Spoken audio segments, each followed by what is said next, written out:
Китай Махаббат Болдыбекқызы. Номер 30 жыл бұл орта білім беру мектебінің 3-ші А сынып оқушысымын. Абайдың 75 жылдығына арналған мәнерлеп оқу сайысына қатысамын. Құлақтан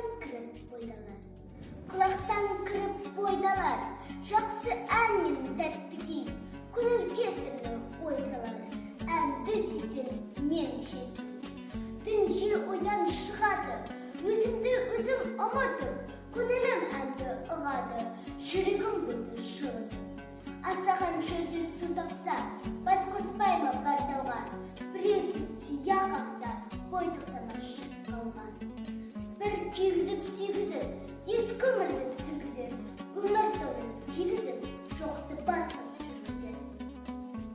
Естіткендей болады, құлағы ескі сыбырды, ескі ойға көңілім толады. Түртіп үшіп терең ойлаймын, өткен күнім боларын, және шын деп ойлаймын.